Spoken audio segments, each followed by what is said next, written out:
Hello students, welcome back to my channel. आणि आज आपण स्टँडर्ड थर्डचा लेसन बघणार आहोत. तिसरा, रंगांची मजा. तर मुलांना, तुम्हाला सगळ्यांना कधी स्वप्न पडलेली आहेत का? आणि पडतच असतील मला माहिती आहे. मग तुम्ही स्वप्नांमध्ये काय बघता? कधी तुम्ही स्वप्नात स्वतःला उडताना बघितलंय, की तुम्ही पक्ष्यांसोबत बोलताना बघितलंय? मला सांगा तुम्ही. आणि तुम्हाला सगळ्यांना रंग आवडतात का?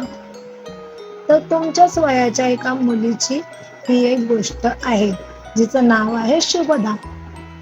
तर बघूया या स्टोरीमध्ये काय सांगितलं आहे. तर चला बघूया. एके दिवशी शुभदा शाळेत चालली होती. तेव्हा एक फुलपाखरू तिच्या जवळ आले. आपले कोमल मखमली पंख उडवत ते शुभदाला म्हणाले, शुभदा, आज मी तुला एक गंमत दाखवणार आहे. ये माझ्या मागे. शुभदा फुलपाखराच्या मागे जाऊ लागली. तर मुलांना, एकदा ही शुभदा शाळेत चालली होती आणि तेव्हा एक फुलपाखरू तिच्या जवळ आले. आपले कोमल मखमली पंख उडवत ते शुभदाला म्हणाले. कोमल म्हणजे खूप नाजूक. फुलपाखराचे पंख कसे असतात? खूप नाजूक असतात. आणि मखमली म्हणजे वेल्वेट सारखे दिसणारे, खूप मऊ. आणि ते फुलपाखरू शुभदाला काय म्हणाले, की शुभदा, आज मी तुला एक गंमत दाखवणार आहे, तर तू माझ्या पाठीमागे ये. आणि शुभदा मग फुलपाखराच्या मागे जाऊ लागली. मग पुढे काय झालं? शुभदाला घेऊन फुलपाखरू नदीजवळ आले. नदीच्या नितळ पाण्यात निळ्या आभाळाची नक्षी डोळत होती. आता नितळ म्हणजे काय? तर नितळ म्हणजे खूप स्वच्छ, पारदर्शक, ट्रान्सपरंट सारखं दिसणारं पाणी, की ते खूप खूप खूप स्वच्छ असतं. त्याला म्हणतात नितळ. जेव्हा ते फुलपाखरू शुभदाला नदीजवळ घेऊन गेले, तेव्हा शुभदाला त्या पाण्यामध्ये निळ्या आभाळाची नक्षी डोलताना दिसली. तिने पाहिलं की नदीच्या नितळ पाण्यात, नदीच्या त्या स्वच्छ पाण्यात निळ्या आभाळाची नक्षी दिसते. म्हणजे काय? तर त्या पाण्यामध्ये वरते जे निळं आभाळ असतं, ते तिला, आभाळ म्हणजे काय? तर ढग. तर तिला निळा आभाळ त्याच्यामध्ये दिसलं. एवढं पाणी ते स्वच्छ होतं. जर पाणी खूप खराब असेल, गढूळ असेल, तर त्याच्यामध्ये आपल्याला काहीच दिसणार नाही. पण पाणी जेवढं स्वच्छ असेल, त्याच्यामध्ये आपल्याला आपला चेहरा पण छान दिसेल आणि वरती जे काही असेल पाण्याचं ते स्वच्छ दिसतं. असं ते निळं आभाळ त्यात दिसत होतं. पुढे काय बघा. टेकडीवर विविध रंगी रानफुले वाऱ्याशी खेळत होती. आजूबाजूच्या हिरव्यागार झाडांवर पक्ष्यांची शाळा भरली होती. नंतर पुढे ते टेकडीवर गेले. टेकडी म्हणजे डोंगरापेक्षा कमी उंच. आणि तिथे विविध रंगाची रानफुले होती आणि ती सगळी वाऱ्यासोबत खेळत होती, म्हणजे वाऱ्यावर डोळत होती. आजूबाजूच्या हिरव्यागार झाडांवर पक्ष्यांची शाळा भरली होती. आणि तिकडे दुसरी हिरवीगार झाडे सुद्धा होती. म्हणजे खूप सारी झाडी होती आणि ती सगळी हिरवीगार होती. आणि त्या झाडांवरती पक्ष्यांची शाळा भरली होती. म्हणजे खूप सारे पक्षी होते तिथे. आकाशात कापसासारखे पांढरे शुभ्र ढग जमा झाले होते. त्या झाडाला सप्तरंगांचा झोका टांगलेला होता. आता बघा, तिने सांगितलंय, त्या स्टोरीमध्ये सांगितलंय, आकाशात कापसासारखे पांढरे शुभ्र ढग जमा झाले होते. कापसासारखे म्हणजे ढग तुम्ही बघता ना, आता पावसाळ्याच्या दिवसात तर खूप छान छान दिसतात ढग.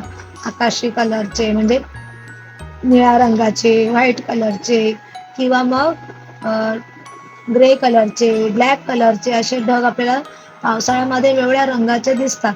पण जेव्हा ते निळे आणि पांढऱ्या रंगाचे असतात, ते दिसायला खूप छान दिसतात. अगदी व्हाईट कलरच्या कॉटन कॅन्डी सारखे पण दिसतात. तसेच पांढरे शुभ्र ढग आकाशात जणू काही वाटतं की कापूसच पिंजून ठेवलाय, की कापूसच ठेवलाय, एवढे ते छान दिसत होते. आणि त्या झाडाला, ती झाडे जी होती, त्या झाडाला असं वाटत होतं की सप्तरंगांचा झोकाच टांगलेला होता. सप्तरंगांचा म्हणजे, सप्तरंगांचं काय असतं? इंद्रधनुष्य असतं की नाही, रेनबो असतो. रेनबो सप्तरंग म्हणजे 7 रंग. सप्त म्हणजे 7 आणि रंग म्हणजे रंग. तर 7 रंगांचा कोण असतो? रेनबो म्हणजेच इंद्रधनुष्य असतो. तर इंद्रधनुष्याचे जे कलर असतात ना, तशाच कलरचा झोका झाडाला टांगलेला तिने पाहिला. ते मोहक रंग पाहून शुभदा हरखून गेली. हरखून गेली म्हणजे हरखून जाणे म्हणजे खूप आनंद होणे. बघा, जेव्हा तुमचा बर्थडे असतो तेव्हा तुम्हाला गिफ्ट्स मिळतात किंवा बर्थडे सेलिब्रेशन होतं मोठं आणि मग गिफ्ट मिळतात आणि त्याने तुम्ही हरखून जाता. म्हणजे तुम्ही एवढे खुश होता, एवढे आनंदी होता की तुम्ही सगळं काही विसरून जाता. तुम्हाला काही वेळ काहीच सुचत नाही, फक्त ते गिफ्ट्स आणि तुमचं सेलिब्रेशन. बाकी पाठी पुढे काय झाले तुम्हाला त्याचं काहीच भान राहत नाही. एवढे तुम्ही खुश असतात. तर त्यालाच म्हणतात हरखून जाणे. म्हणजे आपल्याला कशाचाच आपल्याला सगळ्याचा विसर पडणे. पुढे बघा, शुभदाला झोक्यावर बसून झोके घ्यावेसे वाटले. ती झोक्यावर बसली, पण झोका पुढे जाईच ना. झोक्याला मागून कोणीतरी ओढत आहे असे तिला वाटू लागले. बघा, मग शुभदाला तो सप्तरंगांचा कलरफुल झोका बघून तिला सुद्धा वाटलं की आपण त्या झोक्यावर बसावं. पण जेव्हा ती झोक्यावर बसली तर झोका पुढे जाईच ना. तिला असं वाटलं की झोका कोणीतरी मागून ओढत आहे. तिने डोळे उघडले तर समोर आई उभी होती. आई म्हणाली, "का ग हसतेस?"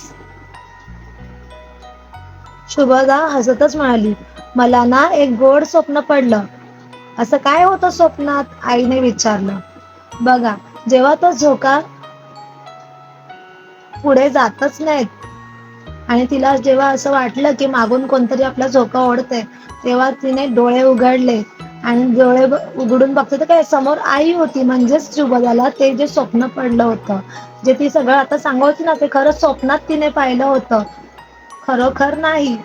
आणि जेव्हा ती स्वप्नातून जागी होते तेव्हा समोर तिला आई दिसते आणि ती स्वप्नात एवढी खुश असते की ती स्माइल करत असते, हसत असते. तर तिची आई जेव्हा तिने डोळे उघडते तेव्हा म्हणते, "का ग शुभदा, का हसतेस एवढी?" तर तेव्हा शुभदा सांगते की मला ना एक खूप गोड स्वप्न पडलं होतं. गोड स्वप्न म्हणजे खूप सुंदर स्वप्न पडलेलं.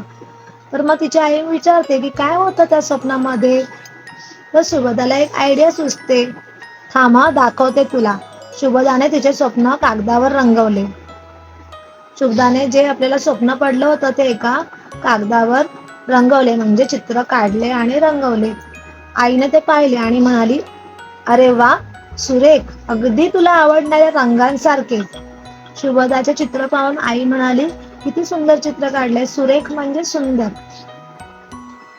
खूप छान. तेव्हा आई म्हणते की किती सुंदर चित्र काढलंयस. अगदी तुला आवडणाऱ्या रंगासारखे. म्हणजे शुभदाला रंग खूप आवडायचे, चित्र काढायला खूप आवडायचे. आई म्हणते तुला जे रंग आवडतात त्याच रंगांसारखं तुझं चित्र आहे आणि तुझं स्वप्न सुद्धा. तर मुलांनो, तुम्हाला कधी असं स्वप्न पडलंय? आणि याच्यातून आपण काय शिकलो माहितीये का? निसर्गाला, जे आपल्या आजूबाजूला जो एन्व्हायरमेंट आहे त्याच्यामध्ये पण आपण ऑब्झर्वेशन केले पाहिजे, निरीक्षण केले पाहिजे. झाडांना लागणारी फुले, फळं, जसे की फुलपाखरू, विविध पक्षी यांचे आपण छान निरीक्षण केले पाहिजे. निरीक्षण करणं म्हणजे पाहिलं पाहिजे त्यांना नीट आणि त्यांचे रंग कोणकोणते आहेत ते आपल्याला समजतील. निसर्गात सुद्धा म्हणजे एन्व्हायरमेंटमध्ये सुद्धा आपल्या आजूबाजूला खूप सुंदर सुंदर रंग दडलेले असतात. ते तुम्ही पाहिले तर तुम्हाला सुद्धा तेवढाच आनंद होईल जेवढा शुभदाला आलेला आहे. तर मग कशी वाटली शुभदाची गोष्ट? रंगांची मजा आली की नाही? रंगांची मजा. आता तुम्ही सुद्धा तुमच्या आवडीचं स्वप्न एका कागदावर काढा आणि रंगवा आणि मला पाठवा हा का. तर मुलांना आजचा व्हिडिओ कसा वाटला तुम्हाला? जर का आजचा व्हिडिओ तुम्हाला आवडला असेल, ही जर गोष्ट तुम्हाला आवडली असेल तर व्हिडिओला लाईक जरूर करा. लाईकचा सिम्बॉल असा आहे, इथे तुम्ही लाईक बटनावर प्रेस करा आणि मिळूया पुढच्या व्हिडिओमध्ये. तोपर्यंत बाय.